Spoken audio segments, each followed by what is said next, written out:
100 రోజుల కాంగ్రెస్ ప్రభుత్వంలో 200 మంది రైతులు ఇలా చనిపోయినటువంటి పరిస్థితి. ఈ ప్రభుత్వానికి కనీసం చనిపోయిన రైతులను పరామర్శించడానికి కూడా సమయం దొరుకుతలేదు. మానవత్వం కోల్పోయింది. రైతుల్లో ఆత్మస్థైర్యం నింపుతలేరు.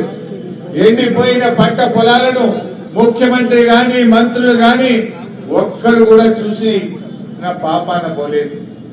వడగళ్ల వాన వల్ల నష్టం జరిగితే రాష్ట్ర ప్రభుత్వం నుంచి ఒక్కరు కూడా పోయి చూసినటువంటి పరిస్థితి లేదు.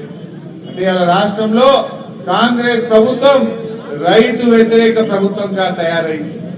కేసీఆర్ గారు వ్యవసాయం దండగా అన్నటువంటి గత ప్రభుత్వ నినాదాన్ని నానుడిని మార్చి వ్యవసాయాన్ని పండగగా మార్చి చూపించిండు కేసీఆర్.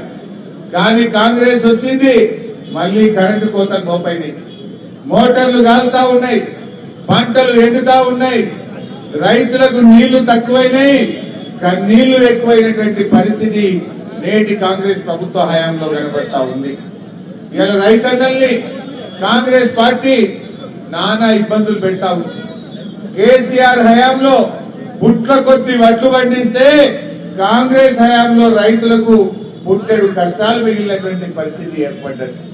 మేము ఒకటే కోరుతా ఉన్నాం, ఈ ప్రభుత్వం వెంటనే కళ్ళు తెరిచి రైతుల్ని కాపాడాలి. రాజకీయాలు పక్కన పెట్టండి. ఎలక్షన్లు వచ్చినాయి, కోడ్ వచ్చినాయని మీరు తప్పించుకోవాలని చూస్తే రైతులు మిమ్మల్ని క్షమించరు అని చెప్పి నేను హెచ్చరిస్తా ఉన్నా. పనికి మాలిన మాటలు బంద్ చేయండి, చిల్లర రాజకీయాలు మానండి, ఎండిన పంటలకు సహాయం చేయండి అని చెప్పి మేము ఈ ప్రభుత్వాన్ని డిమాండ్ చేస్తా ఉన్నాం. మీరు ఎంతసేపు కేసీఆర్ ను తిట్టడం ద్వారానో బీఆర్ఎస్ పార్టీ మీద బురద జల్లడం ద్వారానో ఈ రాష్ట్ర ప్రజల దృష్టి మరలుస్తామంటే అది అయ్యే పని కాదు.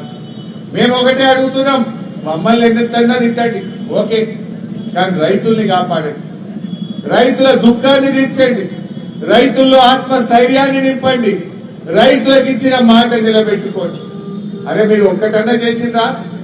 100 రోజుల్లో 6 గ్యారెంటీలు అమలు చేస్తామన్నారు, 13 హామీలు అమలు చేస్తామన్నారు. రైతులకు ఇచ్చిన ఒక్క మాట కూడా కాంగ్రెస్ పార్టీ నిలబెట్టలేదు. డిసెంబర్ 9వ తారీఖు నాడు 2 లక్షల రుణమాఫీ చేస్తామని చెప్పి 4 నెలలైనా ఇలా రైతులకు రుణమాఫీ జరగలేదు. బ్యాంకులో వచ్చి ఊర్ల మీద పడుతున్నారు, లీగల్ నోటీసులు ఇస్తున్నారు.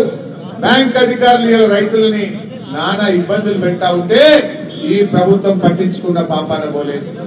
రుణమాఫీ ఎగబెట్టిండ్రు, వడ్లకు మక్కలకు 500 బోనస్ అని మోసం చేసిండ్రు, రైతు బంధు 15,000 ఇస్తామని దగా చేసిండ్రు, కౌలు రైతులకు 15,000 ఇస్తామని మాట తప్పిండ్రు, వ్యవసాయ కూలీలకు 12,000 ఇస్తామని మోసం చేసింది ఇలా కాంగ్రెస్ పార్టీ. అంటే 100 రోజుల్లో మీరిచ్చిన ఏ ఒక్క హామీ కూడా అమలు చేయకుండా రైతులను నట్టేట ముంచింది ఇవాళ ఈ కాంగ్రెస్ పార్టీ.